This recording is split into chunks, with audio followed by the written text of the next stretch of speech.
Glória a Deus. Vamos a Romanos capítulo 16, amado. Livro de Romanos, capítulo 16. Para quem está conosco pela primeira vez, esse é o quarto sermão de uma série que nós começamos há um mês atrás. E nós começamos há um mês atrás a conversar sobre as marcas de uma igreja saudável.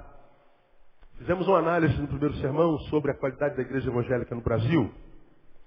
E mostramos algumas deformidades, algumas adversidades pelas quais a gente tem caminhado e praticado, que mais mal tem feito aos que a ela congregam do que bem. Fizemos uma análise da influência da igreja na sociedade e descobrimos com tristeza que, embora nossas igrejas estejam sempre lotadas em grande escala, a igreja evangélica no Brasil de hoje não tem conseguido influenciar a sociedade no que concerne aos seus frutos. Nós dizemos ser o povo de Deus, e o povo de Deus é marcado à luz da palavra de Paulo como novas criaturas, cujas coisas velhas passaram e tudo se fez novo.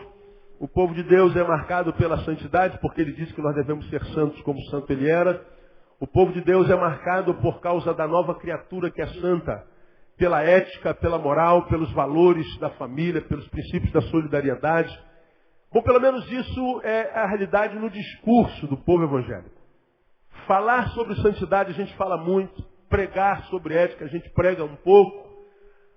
Falar que nós somos o povo de Deus, nós não nos cansamos de falar, somos enjoados em dizer isso. Chamar o povo que não é evangélico de ímpio, a gente enche a boca para dizer, mas a despeito de termos nascido de novo, aspas, o que parece na realidade é que nós só mudamos de religião. Mudamos a roupa, né? Andávamos de calça jeans e camiseta, agora a gente anda de terno e gravata. Antes a gente escovava o cabelo, né? Agora a gente usa coque. Antes vocês se depilavam, agora a perna é cabeluda.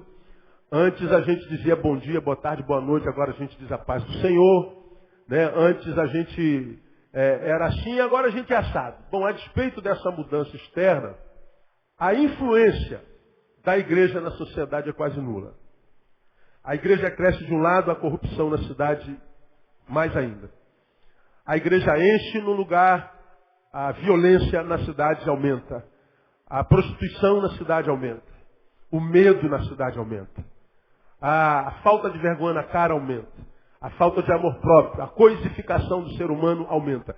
A igreja está cheia no domingo, mas a cidade está vazia da influência da igreja.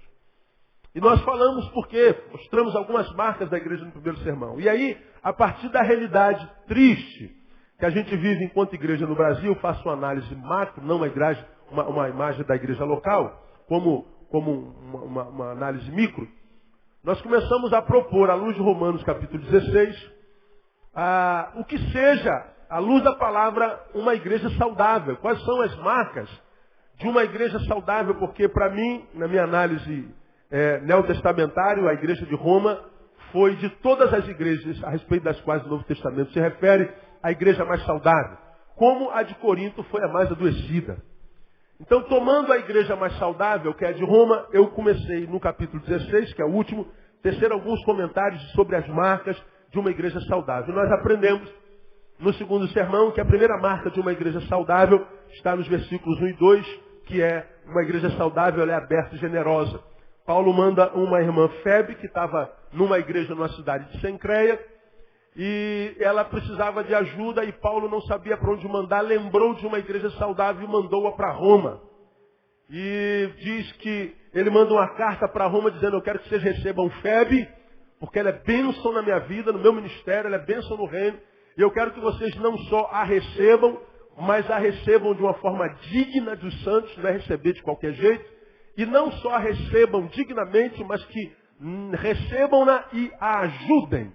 Então nós aprendemos que uma igreja, ela é aberta, simpática, receptiva, hospitaleira. É uma igreja na qual, onde as pessoas vão e se sentem bem, onde as pessoas têm vontade de voltar, e ela não só é bem recebida, mas ela é abençoada, ela é tratada com generosidade. É uma igreja na qual a gente vai e a gente não tem a sensação de que só querem tirar de nós, antes pelo contrário, querem ser conosco, querem compartilhar conosco, querem existir conosco.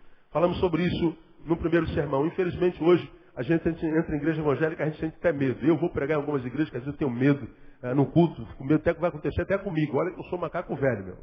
Imagina quem não é crente, né, cara? O cara só está lá porque ele está desgraçadamente desgraçado e falaram que ali Deus faz milagre, ele vai, ele morre de medo, mas se acontecer milagre, eu morro de medo, mas com milagre na mão. Né? Então a gente não tem muitas vezes vontade de voltar. 2, a igreja saudável, falamos no outro sermão, ela tem austeridade espiritual. Versículos 3 e 4 diz, saudai a Prisca ou a Priscila e Áquila, meus cooperadores em Cristo Jesus, os quais pela minha vida expuseram as suas cabeças. E Paulo lhes agradece por isso. Então uma igreja saudável, ela tem austeridade espiritual. Essa austeridade espiritual gera no seio da igreja uma comunhão profunda. Paulo diz que ele tinha um casal de ovelhas que por amor a ele chegaram a expor a sua própria cabeça. Para abençoar o seu pastor, para abençoar o seu líder, eles corriam risco de vida. Eles tinham uma aliança tão profunda que eles corriam risco de vida um pelo outro. Eles perdiam para abençoar os outros. Eles ficavam no prejuízo para abençoar o outro, porque a aliança valia muito mais alto, falava muito mais alto do que qualquer outro sentimento. Hoje, nas nossas igrejas, inclusive essa aqui, muitas vezes nós não conseguimos fazer cessar uma fofoca, irmão. Nós temos os arautos do diabo de plantão no seio da igreja. Né? Temos gente fofoqueira demais na igreja. Ou não? Sim ou não? Quem é fofoqueiro aí? Ó, não veio, eles não vieram hoje, mas eles estão aí. É aquele pessoal que está pronto para se meter na nossa vida. Quando é para falar mal, quando é para apontar o erro, quando é para dizer o que está errado, o que não deve, quando é para denegrir imagem. Mas dificilmente nós temos alguém que se mete na nossa vida para abençoar. Dificilmente a gente encontra. A gente não tem mais essa aliança, lamentavelmente. Então, a igreja tem austeridade espiritual. E na semana passada, nós falamos que uma igreja saudável, ela não é fechada em si mesma. Ela não gira em torno do seu umbigo. Ela tem visão ampla do corpo de Cristo. É uma igreja que não se ensimesmava. Uma igreja que ia além das suas paredes. A igreja de Roma era assim. Nós vemos nos versículos 1 e 2 que uma igreja servia a outra. Febe era de Cencreia, mas a igreja de Roma a serviu. A gente viu que as igrejas tinham informação sobre as outras, no versículo 4. Os quais pela minha vida expuseram suas cabeças, o que não só eu lhes agradeço, mas também o que? Leia para mim. Todas as igrejas de Cristo, todas. Claro que eram menos igrejas que hoje, mas porque eram de Cristo, todas elas se alegravam com a vitória das outras. O crescimento da outra não doía aqui o nosso cotovelo. A conquista da outra, o crescimento dela, não me preocupava porque revelava a minha mediocridade. Não, a gente tinha alegria na vitória de qualquer igreja. Era como era naquele tempo lá. Hoje, meu Deus do céu, crescer é um pecado. Crescer é ser algo da língua dos crentes. Porque crente é uma tristeza. Para gostar de crente, só sendo Jesus. Porque se não for Jesus, irmão, nem a gente que é crente consegue gostar. A gente só não tem coragem de falar. Hoje, eu quero dar uma outra marca de uma igreja saudável. É que uma igreja saudável é uma igreja que tem história. História. História com H. Não é história, é história. Você sabe o que é uma história, não é? História é aquilo que foi realidade enquanto presente e que enquanto realidade presente influenciou o presente dentro da qual aquela realidade estava inserida e que quando se transformou em passado, no futuro é vista como algo que valeu a pena ter sido vivido. Deu para entender? Deu não? Vou repetir. História é algo que ontem foi um presente, hoje, presente. Esse presente ele é tão significativo, e é significativo não pelo discurso, mas pela qualidade de vida que se vive, é uma vida de influência. É um presente que, enquanto presente, faz diferença na vida da geração dentro da qual ele é presente. E aí esse presente que influenciou, que mudou, que investiu, que qualificou a vida da sua geração, das pessoas das quais fomos chamados a investir, esse presente foi assim Quando é visto de cá, do futuro, agora é passado. A gente olha para aquele passado e lembra com sabor, lembra com gosto. Por que a gente lembra com gosto? Porque foi uma história que vale a pena ser contada, uma história que foi escrita com muita alegria e com vontade e com pertinência. História é a lembrança de um presente passado, que agora é passado, vale a pena ser lembrado porque teve significância. Bom, quem entendeu, entendeu. Se não entendeu, não vou explicar de novo. Mas eu acho que deu para entender. História é o que a gente olha com carinho, porque quando a história é só resultado do acaso, aconteceu porque tinha que acontecer, pastor. Foi assim, foi. A gente empurrou com a barriga e deu no que deu. É igual, eu me lembro alguns anos atrás, não poucos, alguns de vocês não eram nascidos, eu era adolescente. Eu fui numa exposição de arte contemporânea, artes plásticas, lá no Museu de Arte Moderna. E eu estava passando em frente, eu falei, poxa, eu vou dar uma olhada nas artes modernas. Aí a arte moderna, a arte plástica moderna, é aquilo que a gente leigo, nossos olhos são cegos para aquilo. A gente chega no quadro, não é um negócio bonito igual isso aqui. Tem lá aquele quadro na moldura, que para nós que somos leigos, dá a sensação de que o cara meteu a mão dentro da lata de tinta e fez assim, ó. Pegou a outra cor, jogou 10 tintas. Aí pega a mão e faz assim, ó. Pum, e bota o nome dele lá. Aí tu olha de um lado, não tem nada.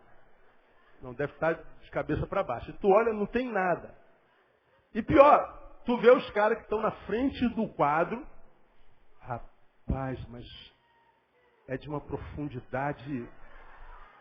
Nossa, o autor devia estar inspirado quando. E a gente fica de trás falando assim, cara. Porra.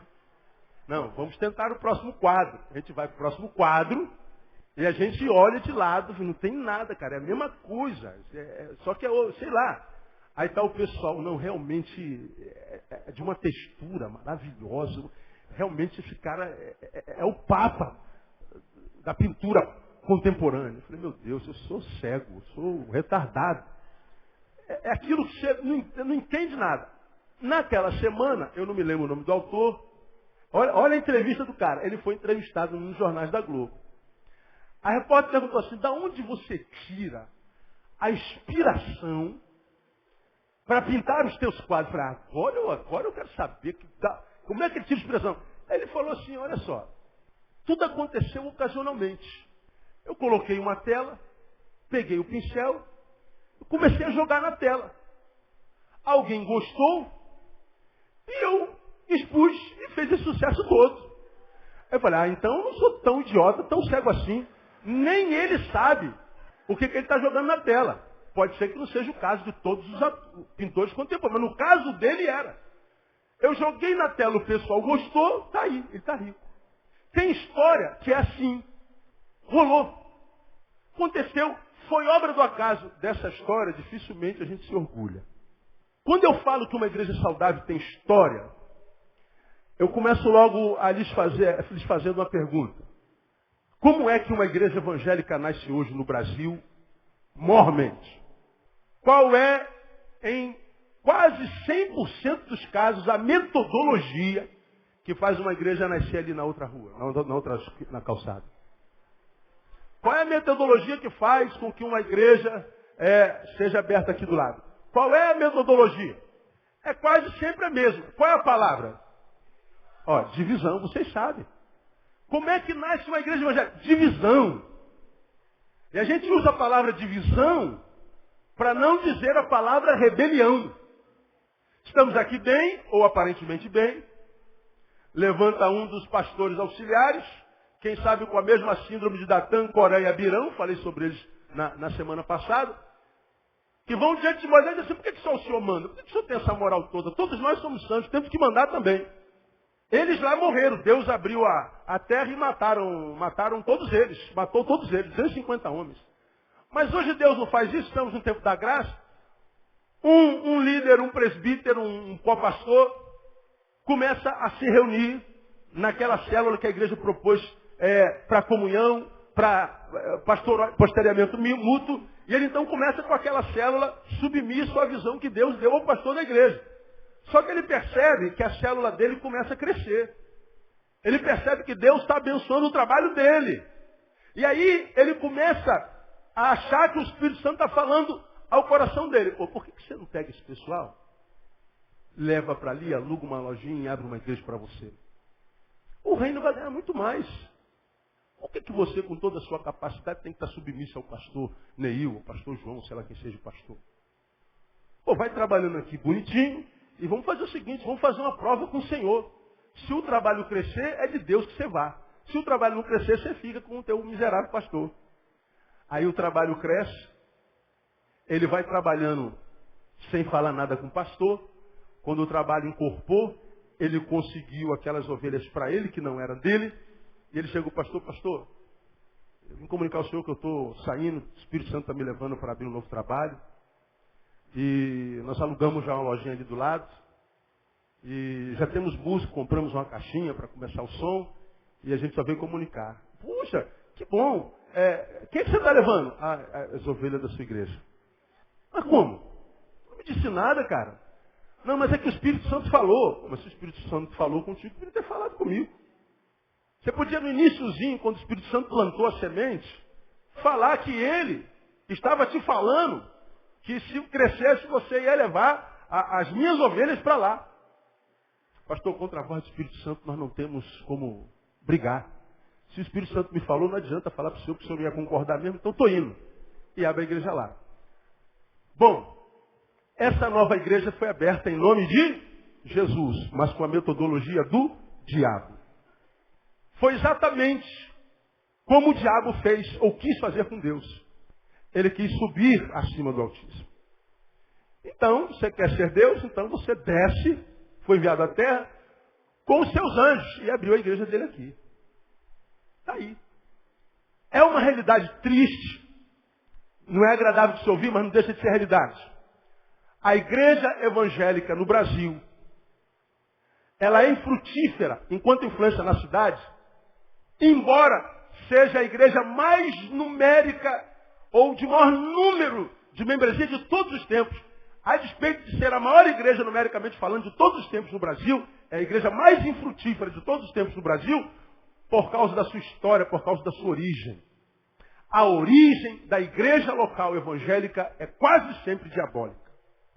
Aí você deve estar falando, pastor, o senhor está falando isso porque o senhor já deve ter sido traído por alguém. Eu completo 19 anos de ministério esse ano. Eu nunca fui traído por um obreiro que comigo esteve. Eu nunca me decepcionei com um pastor que comigo esteve. Eu nunca investi numa vida, pessoalmente, que eu não tenha tido retorno, que tenha me esfaqueado por trás. Embora a facada numa igreja seja a coisa mais comum do mundo, em nome de Jesus, sempre. É tudo com muita santidade, né? Ô, meu pastor amado, tem orado pelo irmão. Aí tu sente a fisgada. Quando você vê, ó, já foi. É agradável falar isso, irmão? Você acha que eu falo isso com alegria? Não falo com alegria nenhuma. A gente até ri, mas na verdade a gente tinha que chorar. Porque por causa da metodologia do nascer da igreja, essa igreja está fincada aquilo. E muitas vezes os frutos não são sazonados, frutos que permanecem. A igreja muitas vezes tem uma árvore frondosa e a gente diz, puxa, que coisa tremenda. Mas aí acontece o que acontece na maioria das igrejas. Vem um racha doido, vem uma divisão, vem uma crise interna e a igreja, puf, tem que começar tudo de novo. E a gente não percebe que o problema está na herança, está na raiz. Se a gente começou como a árvore má, o que a Bíblia diz sobre isso? Que uma árvore má não pode o quê? Dar frutos o quê? Bom. E eu volto a falar sobre esse versículo. Uma árvore má não pode, quem diz é Jesus. Não está dizendo que uma árvore má dificilmente dará fruto bom. Ora, quando você diz assim, pastor, isso é muito difícil. Quando você diz é muito difícil, ato contínuo você está dizendo, isso é possível. Sim ou não? É. É muito difícil, mas é impossível não. Se não é impossível, ainda que seja muito difícil, é possível. Então quando você diz assim, é muito difícil que uma árvore má dê bom fruto, você está dizendo, é possível que uma árvore má dê bom fruto. Mas Jesus diz, é impossível que uma árvore má dê bom fruto. Ora, se nós começamos como árvore má, ainda que os frutos apareçam e aos nossos olhos sejam agradáveis para comer, comê-lo nos afasta de Deus. Quem tem entendimento, entenda. Os frutos não são sazonados. Nossa herança evangélica, nossa história evangélica, não é das melhores. A igreja evangélica brasileira, ela não cresce por estratégia missionária. Eu já falei sobre isso aqui algumas vezes. Quem dera se o pastor da igreja batista sentasse do lado da igreja do pastor da Assembleia de Deus, da igreja do azeite quente que está lá dentro, a última embarcação para Cristo, a igreja esotérica de Jesus, tudo igreja que está por aí. E a gente transcendesse as divergências numa convergência maior que a Cristo, sentássemos à mesa e pegássemos um mapa da nossa região e descobríssemos aonde não há igreja. Se é que há lugar onde não haja igreja ainda. E em achando lugar onde não há igreja, nós então, unidos em comunhão, né, num conluio em nome de Jesus, em cima da convergência que é maior do que as nossas divergências, nós então vamos plantar uma igreja aqui. E o que você pode mandar para lá? Eu posso mandar um guitarrista e um baterista, posso mandar um pastor todo domingo se quiser para pregar lá. Poxa, eu posso mandar o meu ministério de louvor, eu posso doar 10 cadeiras, eu posso doar não sei o quê. Se a gente se junta e começa um trabalho missionaricamente estratégica, uma estratégia missionária, aquela igreja lá nasce com uma herança positiva, com um objetivo positivo, com uma intenção divina. E aquela igreja não tem como não crescer. Porque quem dá o crescimento é aquele que é Cristo, que é chamado de videira, e se a gente estiver ligado à videira, ele dá o fruto conforme a nossa necessidade. A igreja é saudável. Ela é saudável. Não é porque foi como é que eu diria? Eu ia usar uma palavra aqui, mas essa palavra não cabe aqui. Mesmo que seja na minha boca nem sempre fala palavras tradicionais, mas essa não cabe. Foi uma coincidência. Deu certo, mas foi coincidência. Cara, pastor, deu certo. O que deu certo? Faço a menor ideia, mas deu certo. Cresceu.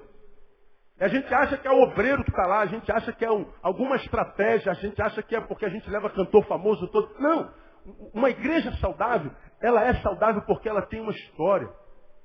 Os ministérios que você reconhece, não porque está cheio, porque uma igreja saudável não é uma igreja que tem 1 milhão de gente. Tem igrejas saudáveis que tem 50 membros ainda.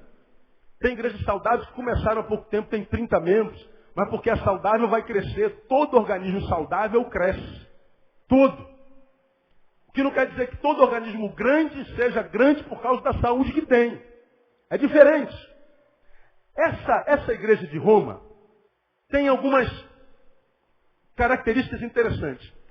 Quero levá-lo ao versículo 5 para você ter uma ideia. Olha lá.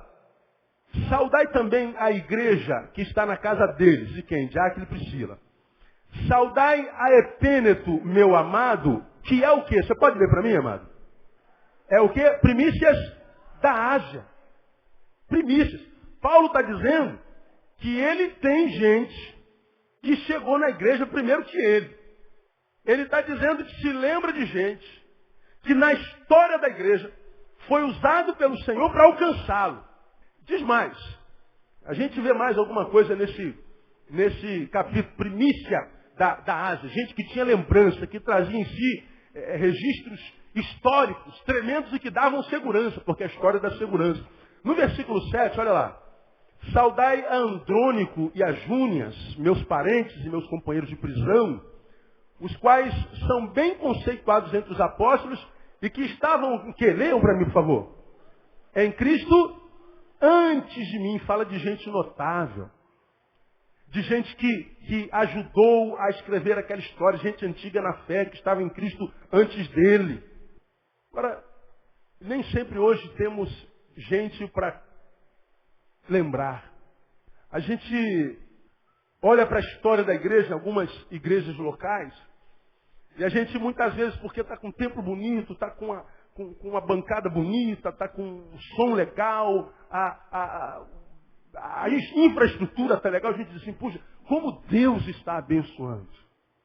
Como Deus está abençoando. A gente vê com os olhos humanos e diz assim, deu certo. E a gente imagina, igreja, eu quero que você aprenda isso aqui, em qualquer área da vida, esse princípio aqui funciona, vigora. A gente olha para uma árvore e diz assim, ó, deu certo por causa daquilo que os nossos olhos veem. Mas a pergunta que o Evangelho faz não é se dá certo ou se não dá certo. A pergunta do Evangelho é certo? Vamos fazer isso aqui, pastor, porque vai dar certo. Pode ser que dê. Agora, isso que vai dar certo, é certo? Não, aí já a gente não entra no mérito da questão, pastor. Ora, se não é certo, mesmo que dê certo, a gente não deve fazer. Porque se alguma coisa dá certo, não sendo certo, aquilo que deu certo pode ser do diabo. Quando você analisa os frutos da igreja evangélica, que tem coragem para fazê-lo, porque analisar o fruto, estabelecer um diagnóstico, o cara não tem que ser só homem de Deus, ele tem que ser homem. Tem que ser macho, porque senão você é retaliado, quem não consegue lidar com retaliação se omite. Quando a gente analisa os frutos, a gente vê uma igreja extremamente rica, a gente vê uma igreja extremamente poderosa, a gente vê uma igreja com muito recurso financeiro e uma igreja linda. Agora, a influência dessa igreja na sociedade tem sido frutos de uma comunidade de salvos e alcançados pelo Evangelho? Uma pergunta, eu não vou tecer comentários. Responda para si. Se Deus desse uma televisão a uma igreja, você acha que Deus daria uma televisão a uma igreja para quê? Para competir com a Globo? Ora, quando você faz uma análise do poder aquisitivo de uma igreja, quando você faz uma análise do poder existencial de uma igreja hoje, mas ver a influência dela na cidade, na sociedade, quando a gente compara algo que aparentemente deu certo, aparente, com fruto, a gente vai saber se o que a gente vê de beleza deu certo porque Deus abençoou, ou se deu certo porque Deus se afastou. E se alguma coisa na nossa vida enquanto igreja dá certo, e esse der certo não foi Deus quem promoveu, esse deu certo é o que eu chamo de bênção maldita. Falando de bênção maldita, eu quero levá-los a Daniel capítulo 1. Um texto sobre o qual eu já preguei, e eu gostaria de, nesses 15 minutinhos, lembrá-los uma realidade de Daniel muito interessante para a nossa reflexão. Daniel capítulo 1. Se o que deu certo não produziu frutos para abençoar a nossa geração, questione se esse dar certo foi produzido por Deus. E se deu certo não foi produzido por Deus, esse deu certo pode ter sido produzido pelo diabo. Esse dar certo é uma desgraça. O dar certo é uma bênção maldita. Eu vou mostrar uma coisa para você em 1 de Daniel. Você já abriu em Daniel capítulo 1, amém? No ano 3º do reinado de Jeoiaquim, rei de Judá, veio Nabucodonosor, rei de Babilônia, a Jerusalém e a sitiou. Vejam a cidade santa, a cidade do povo de Deus, Jerusalém, sitiada pelo exército inimigo no reinado de Jeoiaquim. E Nabucodonosor sitia e toma a cidade. Faz a cidade uma cidade cativa, de escravos. Essa cidade, que agora não tem mais liberdade, sitiada e escravizada, diz que, no versículo 2, o seguinte: e o Senhor lhe entregou nas mãos a Jeoiaquim, rei de Judá, e uma parte dos vasos da casa de Deus. E ele as levou para a terra de Siná, para a casa do seu Deus, e os pôs na casa do tesouro do seu Deus. Esse Deus que está aí no versículo 2, está com letra maiúscula ou minúscula? Na sua Bíblia. Qual é a letra? Por que está em letra minúscula? Porque ele não é Deus. Raciocinem comigo. Eu quero pedir a sua razão, não a sua fé agora. Jeoiaquim reinava sobre Judá, povo de Deus, em Jerusalém, cidade santa. Nabucodonosor assitia, tira-lhe a liberdade, confisca-lhe o futuro e a esperança. E o versículo 2 diz o seguinte: e o Senhor lhe entregou nas mãos a Jeoiaquim e a Judá. Quando Nabucodonosor, o inimigo, sitia Jerusalém, Quem é que entrega Jerusalém na mão do inimigo? Digam para mim. Deus. Não só entrega, diz que vai uma parte dos vasos da casa de Deus. E ele as levou para a terra de Siná, para a casa do seu Deus. Eles entraram aqui no templo de Deus, tiraram os vasos e colocaram lá no templo do seu Deus imagem. E diz que quem entregou o povo ao inimigo foi Deus. Ora, como é que Deus pode entregar o seu povo na mão do inimigo? Chama a sua atenção? Tem um alarme despertando aqui atrás, acho que é de uma moto. Hein? Vai lá. Quero chamar a sua atenção para essa realidade. Deus entrega o seu povo na mão do inimigo. Há bem pouco tempo atrás, acompanhe o raciocínio, não perca, nós pregamos sobre as bênçãos do deserto. Diz o texto lá em Mateus que o Espírito Santo levou a Jesus para o deserto, para quê? Quem se lembra? Para ser tentado por quem? Pelo diabo. Nossa questão naquele sermão foi o seguinte: o que tem no deserto que Deus, pelo Espírito Santo, precisou levar Jesus até lá para depois começar o seu ministério? E nós falamos o que tem no deserto. Eu falei que no deserto a gente aprende. O deserto se transforma em escola. E nós fizemos uma análise. Ora, aprende o quê? A diferença entre o muito importante e o imprescindível. E o primeiro tópico daquele sermão foi o seguinte: saber para onde a gente está indo é muito importante. Jesus estava indo para o deserto. Quem não sabe para onde vai, para onde quer que vá, se perde. Quem não sabe para onde vai, quando chega lá, vai descobrir que não chegou a lugar nenhum e chegou nesse lugar nenhum doente, porque não sabe para onde vai. Portanto, saber para onde ir é muito importante, mas saber quem é que nos está levando é imprescindível. Jesus estava indo para o deserto. Deserto é um lugar onde ninguém quer ir, nem eu nem você. Agora, quem é que estava levando Jesus para o deserto? Era o Espírito Santo.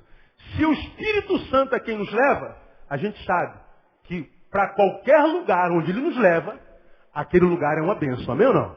Porque é o Espírito Santo quem nos está levando. Deixe o Espírito levar. Por que Jesus saiu do deserto muito mais fortificado? Porque foi o Espírito Santo que ele levou para lá. Foi o próprio Pai, foi o próprio Deus. Deus entregando seu filho ao deserto. A gente volta para a vida de Jó, por exemplo, acompanha o raciocínio. Tem aquela reunião famigerada que a gente não sabe explicar como era. Os filhos de Deus se apresentaram diante de Deus e diz o texto que lá estava o diabo. Deus, como um adolescente, inexperiente, puxa um diálogo com o diabo e diz assim: Satanás, viste meu servo Jó? Como no planeta não há ninguém tão íntegro como ele. Satanás como um carioca malandro também. Até eu. Tudo que ele faz dá certo. Se eu abençoo ele, tudo que ele toca a mão vira olho. Ele tem unção de Midas. Tudo que ele faz dá certo. Tira tudo que ele tem, ver se ele vai blasfemar na tua cara. Aí Deus fala assim: não vai não, rapaz. Vai, não vai, vai, não vai, não vai. Então vai lá e toca. Deus entrega Jó na mão de quem? Satanás. Jesus, depois de Satanás, porque era plano de Deus ir ao deserto, se tornou muito mais forte e melhor. Mudou a história da humanidade, mudou a minha e a tua história, né, irmão? Jó, depois que foi entregue na mão do diabo, quando termina Jó 42, Jó, a gente vê, se tornou um Jó muito melhor. E ele olha para Deus e diz assim: antes eu te conhecia de ouvir falar, mas agora os meus olhos te veem. Eu te conheço de contigo andar. Ser entregue ao inimigo, a priori, é uma desgraça, é uma maldição. Mas nós vemos Deus levando Jesus para ser tentado pelo diabo. Nós vemos Jó sendo tocado por Deus. Nós vemos Paulo sendo esbofeteado por um mensageiro de Satanás. Claro, com as suas exegéses necessárias. Esses episódios, analisados friamente, dá-nos base para dizer: poxa, como é que Deus pode nos entregar, inclusive na mão do inimigo? Isso é uma maldição de Deus. Deus nos está amaldiçoando, não. Ora, se você percebe, toda vez que Deus permite que o inimigo toque no filho seu, o filho dele sai sempre vencedor. E o diabo acaba por ser só um instrumento na mão de Deus. Só. Foi uma bengala usada por Deus para abençoar seu filho. Sempre. Um instrumento. Um negocinho usado por Deus para abençoar seu filho. Então, ser entregue na mão do inimigo, como o povo de Judá foi aqui no capítulo 1 de Daniel, parece uma desgraça, mas essa desgraça é uma desgraça que eu chamo de desgraça bendita. Entregue na mão do inimigo. Oh, que desgraça! Por quê? Porque eu estou na mão do inimigo? Calma, a história não acabou. Você está sofrendo, está no deserto, está vivendo a adversidade, o inimigo está te tocando. Ora, quem foi que permitiu isso? Foi Deus, então fica tranquilo. Essa desgraça vai ser uma bênção na tua vida, porque Deus transforma a maldição em bênção. Amém ou não, igreja? Então pode dizer para o irmão que está do seu lado, está doendo, fica tranquilo. Diga para ele, está doendo, fica tranquilo. Esse episódio me dá um base para crer nesse negócio. Deus está nesse negócio, irmão. Isso é a maldição bendita. Deus entregou Judá na mão de Nabucodonosor. Oh, que desgraça! Uma desgraça bendita. É a maldição bendita. É quando a maldição é uma bênção. Agora, no mesmo capítulo 1 de Daniel, acompanha o raciocínio, depois de sitiada, depois de escravizada, diz o seguinte, 3. Então disse o rei a Aspenaz, chefe dos seus eunucos, que trouxesse alguns dos filhos de Israel, dentre a linhagem real dos nobres, jovens em que não houvesse defeito algum, de bela aparência, dotados de sabedoria, inteligência e instrução, e que tivessem capacidade para assistirem no palácio do rei, e que lhes ensinasse as letras e a língua dos caldeus. E o rei lhes determinou a porção diária das iguarias do rei e do vinho que ele bebia, e que assim fossem alimentados por 3 anos, para que no fim desses pudessem estar diante do rei. Você vê, eu estou escravizado, sou de Judá. Dentro da escravidão, o rei fala assim, ó, vai lá no meio do povo, dos escravos, escolhe lá uns moleques bonitos, inteligentes, tragam para me servir no palácio e dê para eles comerem o mesmo que eu como, dê para eles beberem o mesmo vinho que eu bebo, engorde esses moleques, bote para estudar junto com os meus filhos, eles vão ser aqui muito bem sucedidos no reinado. Ora, você está no meio da escravidão. Chega alguém e fala assim, você, pro rei, você, Felipe, vai estudar com os filhos do rei. Tom, você vai comer o que o rei come. Henrique, você também. Olha, Kevin, você foi abençoado. Pode vir. Você está no meio dos escravos, na desgraça, e vem uma proposta dessa. Que bênção! Se é um crente hoje da teologia da prosperidade, aleluia, Deus é fiel. Glória a Deus, irmão. Nos desertos ele dará pastos verdejantes. E ele vai contar o testemunho de quanto ele estava na escravidão, ele foi abençoado. Essa, aparentemente, tem cheiro de bênção, proposta de bênção, cor de bênção, metodologia de bênção. Agora, o que Daniel, ao ouvir essa proposta, disse? Versículo 8. Daniel, porém, propôs no seu coração não se contaminar o quê? Com a porção das iguarias do rei, nem com o vinho que ele bebia. Portanto, pediu ao chefe dos eunucos que não lhe concedesse não se contaminar. Daniel está dizendo assim, Aspenaz, essa bênção eu não quero. A desgraça foi Deus. Desgraça bendita. Agora, essa bênção aqui, veio de Deus? Era uma bênção maldita. Uma bênção que Daniel percebe porque vivia no Espírito, que era uma maldição, ele diz, essa bênção eu não quero. Eu prefiro não me contaminar com as iguarias do rei. Eu prefiro ficar a pão e água com os meus irmãos. Mas não pode, Daniel, porque depois de 3 anos você vai estar magrinho. E se você recusar essa bênção, você não vai estar sábio como eles, você não vai estar bonito como eles, sobra para mim. Não, por favor, o meu Deus vai me sustentar. Não me dê essa bênção, eu não quero essa bênção. Aspenaz consentiu. No final de 3 anos, o que aconteceu? Daniel estava mais magrinho, feinho, burrinho? Não. Ele estava mais lindo, mais forte, mais inteligente. O que eu aprendo em Daniel capítulo 1? Que existe a maldição bendita e a bênção maldita. De modo que o agir de Deus nem sempre é lógico, nem sempre é perceptível com os olhos humanos, nem sempre é entendido por todo mundo, senão só por aqueles que andam em comunhão com Ele. A história de Daniel, embora aparentemente maldita no início, porque Deus entregou aos inimigos, ela se torna uma bênção lá no cativeiro, porque ele recusou a bênção do inimigo.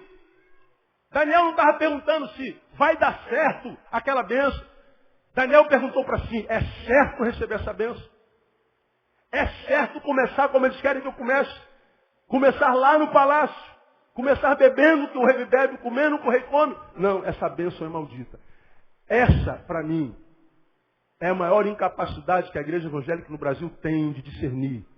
Quando a bênção é maldita e quando a maldição é bendita. E em função dessa incapacidade de discernir, nós só estamos preocupados com o fruto. Nós queremos crescer a qualquer custo. Nós negociamos qualquer coisa para crescer. Nós queremos número. Nós queremos cabeça de gente. Porque quanto mais cabeça, mais grana. Nós precisamos de recurso, pastor. E a gente negocia até a alma. A gente vende a alma para o diabo. Para que a nossa igreja cresça. E a igreja cresce. Só que a igreja continua sem influenciar a sua cidade. A igreja não é conhecida pelo vizinho do lado. A igreja não tem obras que melhorem a qualidade de vida daqueles que a cercam. A igreja não é influência na cidade, nem no estado, nem no país, nem nas nações. Nós nos reduzimos a um grupinho de gente que se reúne num domingo. Nós nos traduzimos como um grupo ou de um clube gospel, onde nós criamos algumas regras e bem-sucedido e bom crente é aquele que cumpre tais regras. E a gente vê o tamanho da saia da irmã, se o irmão usa barba ou não, se pode usar brinco ou não, se bate palma ou não, se pode dar glória a Deus até que decibel que pode dar, se vem ao culto ou não, se você peca, fica 3 meses sentados. A gente cria um monte de regrinhas e a gente vai vivendo em nome dessas regrinhas, achando que o que Deus quer é que a gente cumpra a regra do clubinho gospel que a gente chama de igreja naquela rua, naquele bairro. Aí nós temos os crentes que cumprem tudo que o clubinho diz. Meu pastor disse que eu não posso beber, eu não bebo. Oh, que bom, faz bem. Meu pastor diz que eu não posso usar calça comprida, eu não uso. Oh, muito legal. O pastor diz que eu não posso pregar de calça jeans, eu também não prego, só de calça tergal e de terno e gravata. Legal. O que mais? Não corto o cabelo, pastor, eu não me depilo, eu não, eu tiro os pelos das axilas, eu fico feia por amor de Jesus. Legal. Fique. Agora, naquela semana, você foi um instrumento de Deus para abençoar a quantos seres humanos? Que você usa essa roupa, a gente já sabe que a gente está vendo. A gente vê. Que você fala em língua, eu estou vendo. A gente vê. Todo culto você rompe lá no meio e sapatinho de fogo. Glória. A gente vê todo culto, você atrapalha o culto, eu estou vendo. Você não cuida do cabelo, estou vendo. Oxe, está vendo como você mudou depois que se converteu. Teu marido, então, não sabe quanto ele está impressionado com a tua mudança. Agora, a despeito de ter mudado tanto, você abençoou quem essa semana? Pastor, agora eu sou presbítero. Aqui mais ou menos você é pastor, né, irmão? Botar um PR. Vai tirar o presbítero e botar um PR. Abençoou quem? Você é bênção na vida de quem? Se Deus quer alcançar o mundo, Deus passou por dentro de você, transformando-o num canal até essa pessoa aqui. Quando? De que jeito? Tua boca foi boca de Deus para quem? Tuas mãos foram colo de Deus para quem? Teus ouvidos foram ouvidos misericordiosos em Deus para quem? Ah, pastor, para ninguém, mas eu vim à igreja todo dia. Sim. E daí? É quando vir à igreja não adianta nada, meu irmão. É quando vir à igreja, vir à igreja para ouvir uma palavra como essa, uma outra que não seja de exortação, nem de sabedoria, mas de consolação, que massageia o nosso ego um pouquinho, nos gera um determinado alívio durante o culto, mas que só dura durante o culto. Quando acaba o culto, acaba o que Deus está fazendo na sua vida também. E a gente acha que a bênção de Deus não permanece enquanto rios de água viva que fluem, porque a gente não está trabalhando na igreja, a gente não tem um cargo na igreja, não tem cargo para todo mundo na igreja. Há muito mais gente na igreja do que cargos disponíveis.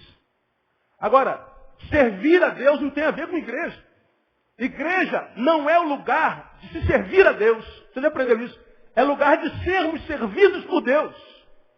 A gente não vem para cá para servir a Deus, viemos para cá para sermos servidos por Deus. Para que, servidos por Deus, nós sirvamos aqueles a quem Deus quer que nós servamos, porque Ele disse, quando fizerdes a qualquer um desses meus pequeninos, é a mim que fazeis. Querem fazer alguma coisa para mim? Faça por esse irmão que está do seu lado, faça pelo teu próximo. Faça na tua faculdade, faça no teu trabalho, faça na tua família, faça no outro. Faça em qualquer lugar, mas faça. Mas não, pastor, minha vida está amarrada, eu não consigo, pastor, permanecer, porque eu não estou trabalhando no reino. Qual reino você está falando? O reino eclesiástico ou o reino de Deus, que é muito maior do que a igreja? Se for o reino de Deus, irmão, você pode servir a Deus no tanque. Você pode servir a Deus lavando o carro. Você pode servir a Deus em qualquer canto, qualquer lugar. Se você abençoar alguém, se você propor na tua vida ser bênção na vida de alguém, uma vez por dia, uma vez por semana, simplesmente falar, preciso ser útil, preciso abençoar alguém. Começa dando bom dia. Começa dando boa tarde. Começa perguntando como é que foi o seu dia, meu amor. Começa acordando amanhã dando um beijo na boca da sua mulher. Ou do seu marido. Comece lavando a louça do almoço hoje. Você vai ver como é que a sua postura começa a mudar as pessoas ao teu redor. Porque senão a gente continua nessa qualidade de vida miserável que muitos de nós vivemos, achando que os outros têm que mudar. Pastor, fulano não muda, fulano não muda, fulano muda. É verdade. Porque fulanos não mudam porque a gente mostra para eles que eles têm que mudar. Fulanos mudam quando nós que convivemos com eles mudamos primeiro. Nós temos que nos tornar naquilo que nós queremos que eles se tornem. Ora, você não lava a louça, vamos voltar para a louça? Você não lava, não lavo meu não, pastor. Ninguém lava a louça lá em casa? Pois é. Sabe por que ninguém lava a louça lá em casa? Porque eles dão a mesma resposta. Porque ninguém lava. Entre os ninguéms está você. Agora, se alguém entre os ninguéms começar a lavar a louça, eles já vão ter que dar outra resposta. Por que você não lava a louça agora? Porque ninguém lava. Ninguém não. Já tem alguém que lave. Inventa outra desculpa.